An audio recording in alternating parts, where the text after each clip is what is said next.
শাহনাজ খান, মহাত্মা গান্ধীজি যখন বললেন, মৌলানা আবুল কালাম আজাদ ছিল না, আম্বেদকর যখন রচনা করলেন সংবিধান, কি করে বলছে সবাইকে তাড়িয়ে দেবো, এত সহজ। আর তিনি কে? বাংলার তিনি তো একটা কাউন্সিলর নয় যে কাউন্সিলর ওখানে গিয়ে পারমিশন দেবে বাড়ি যে কাকে দেবো আর কাকে দেবো, এগুলো কাউন্সিলররা করে। দেখো কিরকম তাড়িয়ে দেওয়ার ব্যাপার নয়। তারপর আমাকে বলুন, তুমি বাংলার কে? তুমি বাংলার জনগণের সরকারও নয়, তুমি বাংলার কেউ নয়, বাংলার মানুষকে তুমি তাড়িয়ে দেবে। কোন হরিদাস পাল তুমি যে বাংলার মানুষকে তাড়িয়ে দেওয়ার অধিকার তোমার? আজকেও মিটিং করে বলেছে, এত বড় উদ্ধত্ত, এত বড় স্পর্ধা।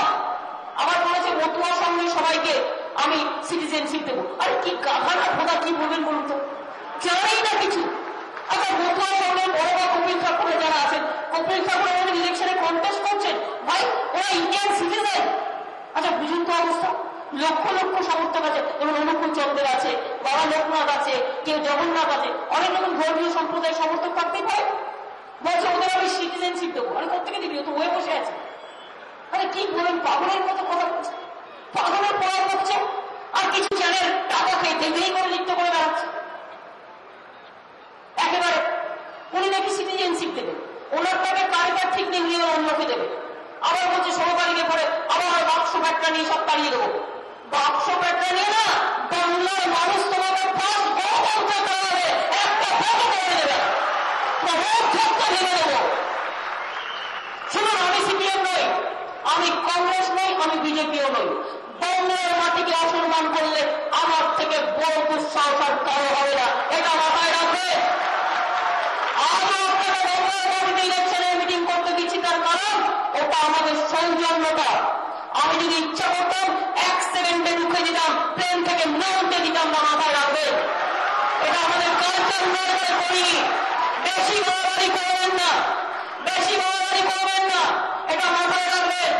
বাংলা মাকে অসম্মান করা আমি মেনে নেব না, আমার জীবন দিতে রাজি আছি, মাটির অসম্মান করতে দেবো না, এটা মাথায় রাখতে হবে।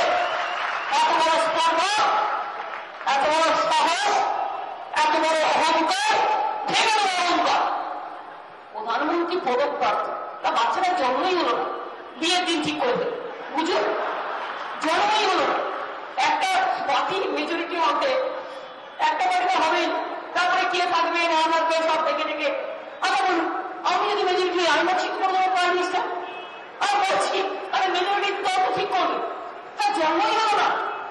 জন্ম হবে, নামকরণ হবে, হাঁটি হাঁটি পা পা করে অন্নপ্রাশনে ভাত খাবে, তারপরে হামাগুড়ি দেবে, তারপরে হাঁটতে শিখবে, বাবা মা বলতে শিখবে, স্কুলে যাবে, কলেজে যাবে, ইউনিভার্সিটিতে যাবে, নিজের পায়ে দাঁড়াবে, মায়ের আঁচলে বড় হবে, চাকরি বাকরি করবে, তারপরে বিয়ে ঠিক করবে।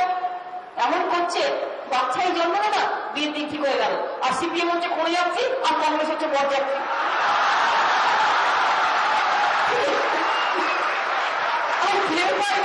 মাথাটা গেছে একদম। পলিটিক্স থেকে সরে গেছে, সিরিয়াস।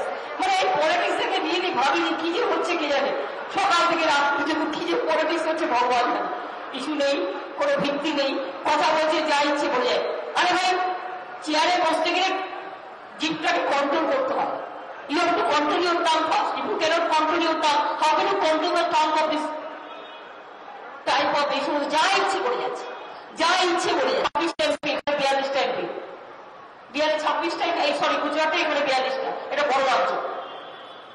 আপনারা আমাকে বলুন তো, এত সাহস হলো থেকে ভুলে গেছে দেশের ইতিহাসটা।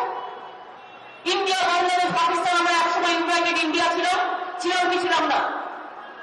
কেউ বাংলায় জন্মেছে, কেউ পর বাংলায় জন্মেছে, ভারতবর্ষের নাগরিকত্ব হয়ে গেছে, দীর্ঘদিন ধরে তারা এখানে আছে। এবং এটা তো আমাদের স্বাধীনতার সময় চুক্তি অনুযায়ী। এই কথা বলার অধিকার এর উপর থেকে। 2, আবার বলল 1971 সালের পরে যারা এসছে তারা সব শরণার্থী।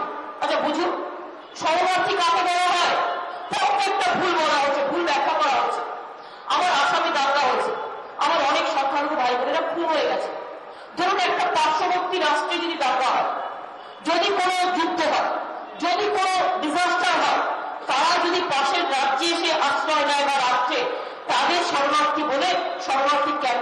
মানবিকতার খাতিরে সব সাহায্য করতে হয়। আমরা আগেও করেছি, এবারে আমার আসামের অনেক ভাই বোনেরা এসছে, আমরা কোথাও তাদের সব দায়িত্ব নিয়েছি, চিন্তা করার কোনো কারণ নেই। তারা আমার অতিথি, আমি পুরোপুরি তাদের দেখবো। তারা যদি নাও যেতে চাও আমার রাজ্যে থাকবে, তবু আমি তাদের গায়ে